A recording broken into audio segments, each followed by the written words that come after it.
1절에서 11절까지 말씀 저와 여러분이 한 절씩 나눠서 교독합니다.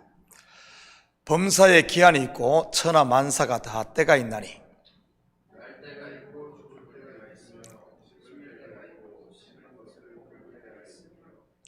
죽일 때가 있고 치료할 때가 있으며 헐 때가 있고 세울 때가 있으며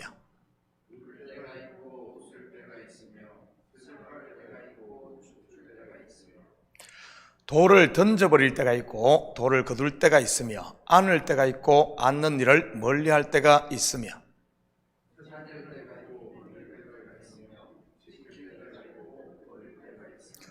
찢을 때가 있고 꿰맬 때가 있으며 잠잠할 때가 있고 말할 때가 있으며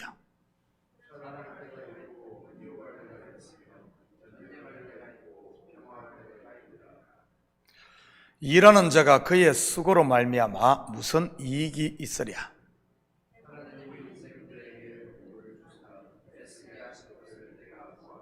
함께 읽겠습니다. 하나님이 모든 것을 지으시되 때를 따라 아름답게 하셨고 또 사람들에게는 영혼을 사모하는 마음을 주셨느니라. 그러나 하나님이 하시는 일의 시종을 사람으로 측량할 수 없게 하셨도다. 아멘. 좋은 아침입니다. 해 아래의 삶을 한마디로 정의한다면 오늘 본문이 말하는 것처럼 기한이 있고 때가 있는 것입니다. 다시 말해 율법 아래 종로로 타는 것은 영원한 것이 아니라 기한이 정해져 있다는 말이지요. 창세기에도 보면 이러한 정해진 기간에 대해 여러 번 언급하고 있지 않습니까? 먼저는 노아에게입니다. 한번 보도록 합니다. 창세기 6장 3절입니다. 여호와께서 이르시되 나의 영이 영원히 사람과 함께하지 아니하리니 이는 그들이 육신이 됨이라. 그러나 그들의 날은 120년이 되리라 하시니라.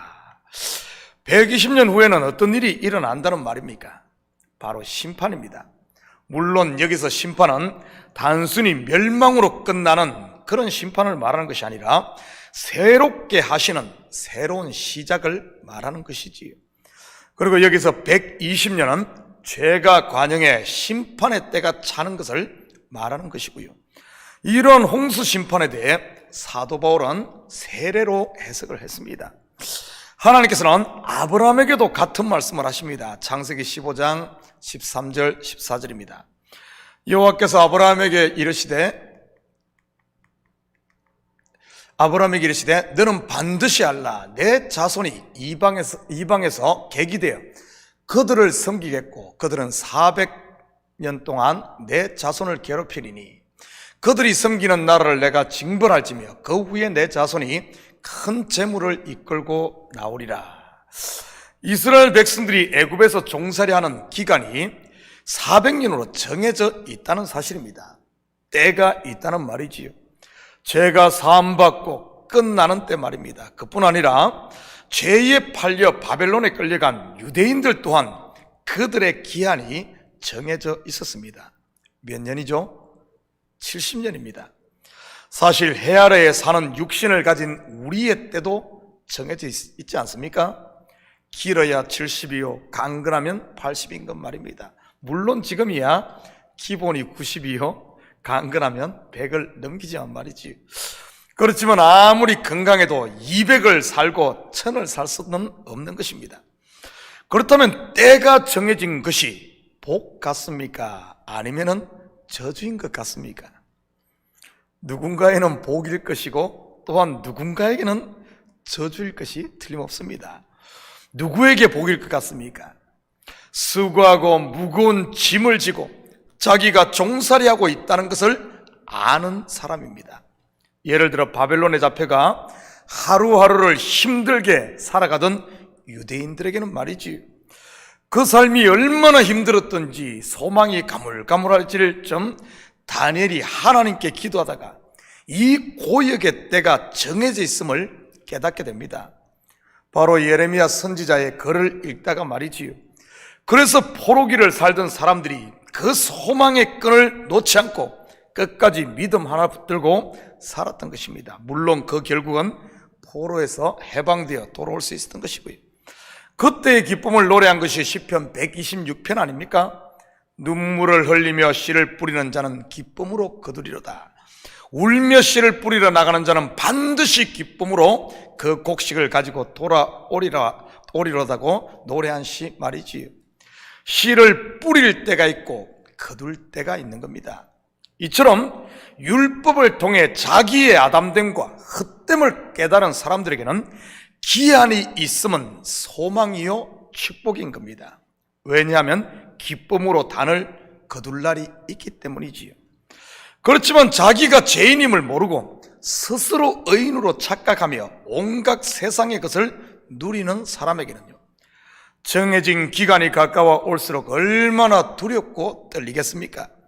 그러한 사람들에게 기한과 때는 저주일 것이 틀림없지요.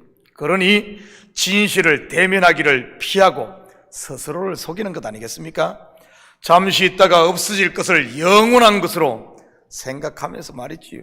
한마디로 눈 가리고 아웅하는 것입니다. 그렇다면 우리에게 주신 때, 그 때를 한번 살펴보도록 합니다. 2절에서 4절 우리 함께 읽도록 합니다. 시작. 날 때가 있고 죽을 때가 있으며, 심을 때가 있고 심은 것을 뽑을 때가 있으며, 죽일 때가 있고 치료할 때가 있으며, 헐 때가 있고 세울 때가 있으며, 울 때가 있고 웃을 때가 있으며, 슬퍼할 때가 있고 춤출 때가 있으며. 여러분은 날 때가 좋습니까? 아니면 죽을 때가 좋습니까? 이렇게 묻는 제가 덩신이지요. 당연히 날 때가 좋죠. 그런데 막상 태어나는 아기는 왜 울죠? 주변에서는 다들 웃고 좋아하는데 말입니다. 그리고 죽을 때를 보면 왜 죽은 사람은 평온하게 웃고 있는데 주변 사람들은 왜 다들 웁니까? 심을 때가 좋습니까? 아니면 심은 것을 뽑을 때가 좋습니까? 언제 곡식을 심죠? 봄입니다. 그렇다면 뽑을 때는요, 추수를 다 끝낸 가을일 것입니다. 죽일 때와 치료할 때, 헐 때와 세울 때, 울 때와 웃을 때, 슬퍼할 때와 춤출 때, 분명 육신을 입고 사는 우리들은 둘 중에 하나만 좋아할 겁니다. 날 때, 심을 때, 웃을 때, 춤출 때 등 말이지. 그렇다면 하나님도 그럴까요? 11절입니다. 하나님이 모든 것을 지으시되 때를 따라 아름답게 하셨고 또 사람들에게 영혼을 사모하는 마음을 주셨느니라. 그러나 하나님이 하시는 일의 시종을 사람으로 측량할 수 없게 하셨도다. 하나님이 모든 것을 지으시되, 여기서 모든 것이 무엇이겠습니까? 날 때와 죽을 때, 심을 때와 뽑을 때, 죽일 때와 치료할 때, 헐 때와 세울 때인 것입니다. 어떻게 지었죠? 때를 따라 아름답게 하셨습니다. 날 때는 나는 게 아름답고 죽을 때는 죽는 것 또한 아름답다는 그런 의미입니다. 하나님 눈에 말이지요. 헐 때는 흘리는 것이 아름답고 세울 때는 세워지는 것이 아름다운 것입니다. 그렇다면 여기서 죽는 때, 뽑히는 때, 그리고 흘리는 때란 언제를 말하는 것이겠습니까?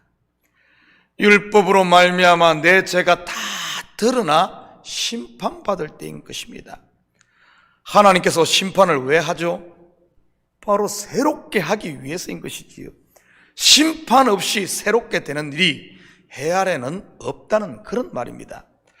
이러한 심판과 새롭게 하심이 바로 예수 그리스도의 십자가와 부활, 그리고 성령 강림으로 새하늘과 새 땅이 열리는 것 아닙니까? 물론 예수 그리스도께서 지신 십자가는 저와 여러분이 받아야 할 심판을 대신하는 것이고요. 십자가 곧 심판이 어떻게 아름다운 것이라고, 그게 어떻게 아름다운 겁니까? 이렇게 하실지 모르겠습니다. 그렇다면 이렇게 한번 생각해 보십시오. 예수님께서 십자가를 지는 것이 하나님의 뜻일까요? 아니면 십자가를 지지 않는 것이 하나님의 뜻일까요? 십자가를 지는 것이 하나님을 기쁘시게 하는 것일까요? 아니면 십자가를 지지 않는 것이 하나님을 기쁘시게 하는 것일까요? 당연히 십자가를 지는 것일 것입니다. 그것이 하나님의 뜻이요, 하나님의 기쁨이요, 하나님 보시기에 아름다움이라는 사실입니다. 왜냐하면 십자가 없는 부활은 있을 수 없는 것이니까요. 처음 하늘과 처음 땅이 그대로 있는 한 새 하늘과 새 땅이 임할 수 없듯이 말이지요. 그래서 하나님께서는 옛 성전인 예루살렘 돌 성전을 무너뜨리셨고, 그 옛 성전을 상징하는 육신으로 오신 예수님도 십자가에 못 박았던 것입니다. 성령으로 지어질 새 성전, 저와 여러분을 하나님 앞에 아들로 세우기 위해 말이지요. 이처럼 이 땅에서의 삶이 기한이 있고 때가 있음을 가장 잘 알 수 있는 곳이 초상집 아닙니까? 그래서 전도서 뒷부분에 가면 혼인집에 가지 말고 초상집에 가라고 하는 것이지요. 초상집보다 더 확실한 시청각 교육은 없으니까요. 때가 정해져 있음에 대해 말이지요. 이것을 아는 사람은 결국 영원을 사모하게 되는 겁니다. 하나님이 우리에게 원하시는 바로 그것, 해 아래의 삶을 통해 해 위의 삶을 보게 하는 것 말이지요. 율법을 통해 진리를 아는 것 말입니다. 내가 저주와 심판 아래 있음을 아는 죄인들이 예수 그리스도를 주로 영접하여 영생을 얻게 되는 것이니까요. 사랑하는 성도 여러분, 오늘 하루도 저와 여러분의 구원을 위해 모든 것을 아름답게 창조하신 하나님의 뜻을 깨달아 여러분 고난을 통해 고난에만 머물러 있지 마시고 고난을 통해 인내를 배우시고 인내를 통해 연단을 통해 우리를 위해 모든 것을 내어주신 하나님의 그 사랑을 만남으로 오늘 하루도 이 아름다운 하나님께서 지으신 이 아름다운 것을 아름다움으로 볼 수 있는, 그리고 이 땅의 것을 통해 하늘의 것을 사모하며 사는 저와 여러분 되시기를 예수님의 이름으로 축복합니다. 같이 기도하십시다. 사랑의 아버지 하나님, 참으로 감사드립니다. 이 새벽도 저희들 깨우시고 아버지 하나님, 땅의 것을 통해 하늘의 것이 있음을 보게 하심을 참으로 감사드립니다. 땅에 있는 잠깐 있다 없어질 것에 우리의 모든 소망을 두지 않도록 주여 도우시고, 분명 날 때가 있으면 죽을 때가 있고 아버지 하나님 세울 때가 있으면 헐 때가 있는 것을 압니다.